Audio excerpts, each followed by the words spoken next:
दोस्तों नमस्कार, स्वागत है आपका यूट्यूब चैनल एबीटेक में। आज है 22 दिसंबर 2022 और जान लेते हैं आज की महत्वपूर्ण खबरें जो आज के प्रमुख समाचार पत्रों पर छाई हुई हैं। सबसे पहली तस्वीर यहाँ पर देख सकते हैं, ये है आपका उत्तर प्रदेश उच्चतर शिक्षा सेवा आयोग से संशोधित परिणाम के बारे में। आप लोग जानते होंगे हाईकोर्ट के आदेश पर कई विषयों का परिणाम संशोधित करने के लिए कहा गया है और उसी कड़ी में यहाँ पर देखिए 4 विषयों का जो संशोधित परिणाम है वो जारी कर दिया गया है। तो उसी के बारे में अपडेट है कि विज्ञापन संख्या 50 के तहत असिस्टेंट प्रोफेसर के 4 विषयों का अंतिम संशोधित परिणाम बुधवार को घोषित कर दिया गया। हाईकोर्ट के आदेश पर पुनर्मूल्यांकन के बाद शारीरिक शिक्षा विषय में 4, संस्कृत में 21, अर्थशास्त्र में 14, गणित में 12 अभ्यर्थी लिखित परीक्षा में सफल हुए थे। इनका साक्षात्कार 15 दिसंबर को करवाया गया। इनमें से शारीरिक शिक्षा विषय में 3, संस्कृत में 15, अर्थशास्त्र में 6 व गणित में 7 अभ्यर्थी साक्षात्कार के लिए उपस्थित हुए और इसका अब अंतिम परिणाम जो है जारी कर दिया गया है। जो भी अभ्यर्थी चयनित हुए अपना रिजल्ट चेकआउट कर सकते हैं ऑफिशियल वेबसाइट के माध्यम से। अगली जो सूचना है वो यहाँ पर यूपी स्कॉलरशिप को लेकर के है। खातों में 10 जनवरी से जाएगी छात्रवृत्ति।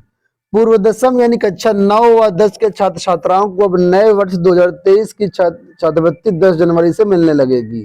शिक्षा सत्र 2022-23 की पूर्व दसम छात्रवृत्ति का सत्यापन कार्य पूरा न होने के कारण समय सारणी में परिवर्तन किया गया है। नई समय सारणी के अनुसार अब जिला छात्रवृत्ति स्वीकृति समिति 30 दिसंबर तक संदेहास्पद और शुद्ध डाटा के समय निर्णय लेगी। जिला स्तरीय अधिकारियों को 5 जनवरी 2023 तक अपने डिजिटल सिग्नेचर से डाटा लॉग करना होगा।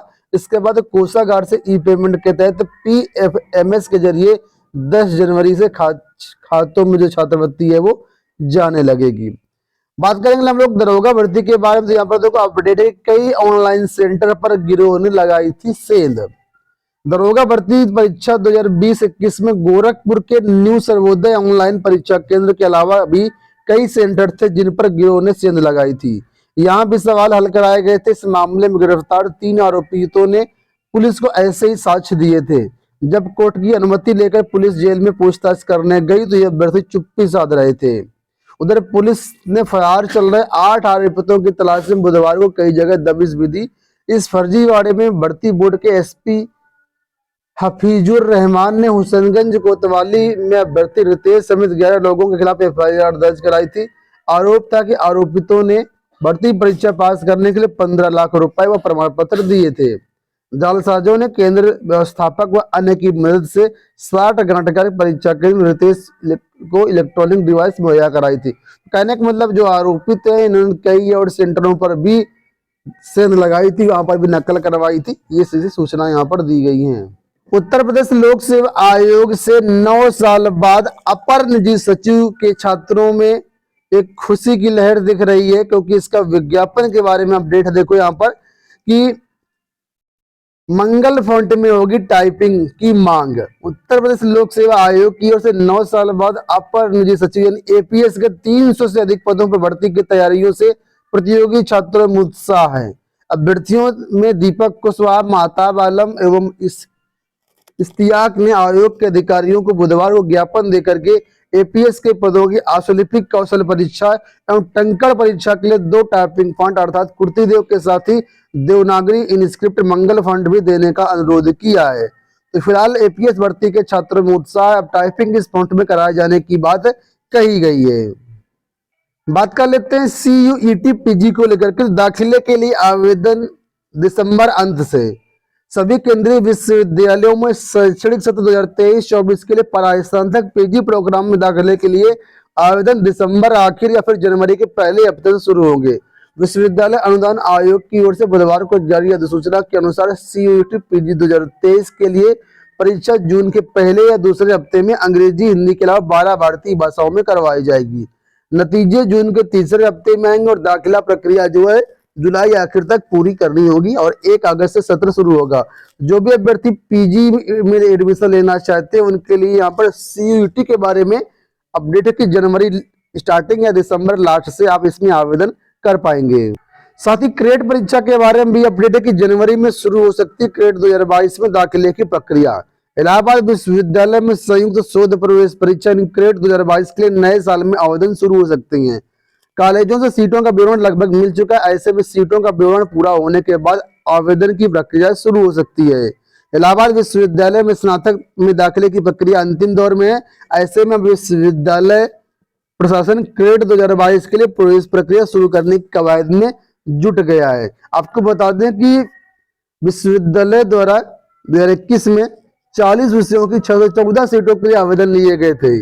वहीं पर रज्जू भैया विश्वविद्यालय ने 18 विषयों में पीएचडी की प्रवेश प्रक्रिया भी जनवरी में शुरू करने की उम्मीद वहां से भी मिल रही है।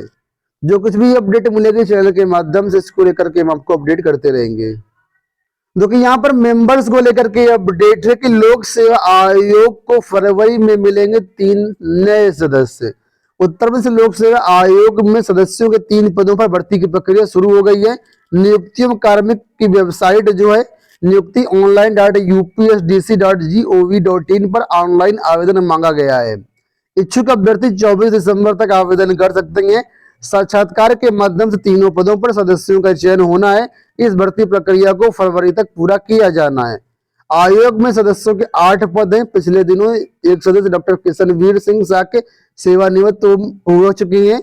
वर्तमान में 7 सदस्य रामजी मौर्य और अन्य कई सारे जो है यहाँ पर तैनात हैं। तो फिलहाल यहाँ पर आयोग में 3 सदस्यों के पद जो है फरवरी में रिक्त होंगे। उसे देखते हुए नियुक्ति एवं कार्मिक विभाग ने पहले से ही रिक्त होने वाले पदों के सापेक्ष चयन प्रक्रिया शुरू कर दी है। और आपको बता दें कि जिस तरीके से आप लोक सेवा आयोग में भी पद रिटायर भी नहीं हुए, पद खाली भी नहीं हुए, तब भी प्रक्रिया शुरू हो गई है। और ऐसे में अगर चयन बोर्ड की बात करें, देखो अप्रैल में पद खाली हो गए तो उसके बाद करीब 10 महीने हो चुके हैं, आज तक कोई कार्रवाई इस पर जो है नहीं हुई, यानी अभी तक चयन बोर्ड को सदस्य नहीं मिल पाए। वहीं पर चयन बोर्ड और उच्चतर शिक्षा सेवा आयोग में आप लोग जानते हैं क्या हाल चल रहा सदस्यों को लेकर के, उसके बारे में एक बड़ी अपडेट निकल के आई है। लिखा है भर्तियों की परीक्षा तिथि नहीं, नए आयोग की सरगर्मी बढ़ी। आप लोग जानते होंगे उत्तर प्रदेश में बेसिक से लेकर के उच्च शिक्षा संस्थानों में शिक्षकों और कर्मचारियों की भर्तियों के लिए उत्तर प्रदेश शिक्षा सेवा आयोग के गठन की एक बार सरगर्मी फिर से बढ़ गई है। 2019 में आई थिंक इसको शुरू किया गया था, ड्राफ्ट वगैरह भी जारी कर दिया गया था, लेकिन सरकार ने उस समय इसको रोक दिया था, बोला था बाद में भविष्य में देखेंगे। और यहाँ पर लिखा है कि इस नए आयोग का मसौदा पहले ही कैबिनेट से पास हो चुका है, बस गठन की देरी है। सहायता प्राप्त महाविद्यालय में असिस्टेंट प्रोफेसर के 1017 और एडेड कॉलेजों में शिक्षकों के 4163 पदों पर भर्ती के लिए आवेदन लेने के महीनों बाद भी परीक्षा तिथि घोषित न करने का यह एक प्रमुख कारण माना जा रहा है। परीक्षा तिथि को लेकर के आयोग और बोर्ड दफ्तर में संपर्क करने वाले प्रतियोगी छात्रों को यहाँ के जिम्मेदार ऑफ द रिकॉर्ड यही बात बता रहे हैं कि सभी भर्तियां नए आयोग से माध्यम से ही कराई जानी है। 3-4 महीने में आयोग के गठन की औपचारिकता पूरी होने का अनुमान लगाया जा रहा है। तो कहीं ना कहीं जो चयन बोर्ड में सदस्य नहीं आ रहे हैं या उच्चतर शिक्षा सेवा आयोग में आप लोग जानते हैं सदस्यों के पद खाली हैं। और आप लोग ये भी जानते होंगे कि जो चयन बोर्ड के अध्यक्ष साहब इनका कार्यकाल अब 8 अप्रैल को पूरा हो रहा है। वहीं पर उच्चतर शिक्षा सेवा आयोग में जो अध्यक्ष है उनका जो कार्यकाल है वो फरवरी में ही पूरा होने वाला है। तो ये सब जब कार्यकाल पूरा हो जाएगा तो सभी जो आयोग है अध्यक्ष विहीन हो जाएंगे और ऐसे में जो सरकार है एक नए आयोग के गठन की प्रक्रिया को मंजूरी दे सकती है। हालांकि सारी चीजें पहले से ही तय है और कहीं ना कहीं उसी कारण यहाँ पर मेंबर नहीं भेजे जा रहे हैं। और जब हाई कोर्ट की सुनवाई चयन बोर्ड में चल रही थी मतलब, तो वहां पर भी ये बातें निकल के आई कि सरकार कहीं ना कहीं रुझान जो है वो नए आयोग की तरफ ही है। तो देखना ये होगा कि क्या होता है यहाँ पर, लेकिन ये जरूर अपडेट दिया कि नए आयोग की सरगर्मी बढ़ी हुई नजर आ रही है। और नए आयोग बनेगा तो ये मान लीजिए जो परीक्षाएं आपकी काफी विलंब होंगी। अंत में बात कर लेते हैं टीजीटी पीजीटी की एक और भर्ती को लेकर के। तो यहाँ पर देखिए लिखा कि चयन बोर्ड की एक और भर्ती पहुंची हाई कोर्ट है। टीजीटी एवं पीजीटी 2021 प्रधानाचार्य भर्ती 2011 कानपुर मंडल भर्ती 2013 का परिणाम कोर्ट के आदेश के चलते देने वाले माध्यमिक शिक्षा सेवा चयन बोर्ड के विरुद्ध एक और मामले में याचिका दाखिल हो गई है। ये मामला यहाँ पर टीजीटी जीव विज्ञान 2011 का परिणाम को लेकर के। आप लोग जानते हैं 2011 का परिणाम अब तक जारी नहीं किया गया है। तो 2011 वाले अभ्यर्थियों की तरफ से बायोलॉजी का परिणाम अतिशीघ्र जारी करने के लिए हाईकोर्ट में याचिका लगा दी गई है। और अब यहाँ पर जो है हाईकोर्ट से अभ्यर्थी रिजल्ट लेने की मांग कर रहे हैं कि जल्द से जल्द रिजल्ट जारी किया जाए। काफी दिनों तक अभ्यर्थियों ने चयन बोर्ड में प्रदर्शन किया, आंदोलन किया, कई बार अपनी बात बताई, अपनी बात रखी कि इसका रिजल्ट जारी किया जाए, लेकिन जब सुनवाई नहीं हुई तो अंततः अब अभ्यर्थी जो है हाईकोर्ट पहुंच चुके हैं और अब हाईकोर्ट से रिजल्ट लेने की कवायद शुरू हो चुकी है। आप लोग जानते हैं 2011 भर्ती का रिजल्ट हो या ट्रेजिडी पे 2021 भर्ती हो या प्रधानाचार्य भर्ती 2013 हो, ये सभी हाईकोर्ट के आदेशों के बाद ही पूरी हो पाई हैं और ऐसे में अंतिम उम्मीद अभ्यर्थियों की है कोर्ट से। तो जो कुछ भी अपडेट मिलेगी चैनल के माध्यम से हम आपको सारी अपडेट देते रहेंगे। फिलहाल इस वीडियो में इतना ही, धन्यवाद।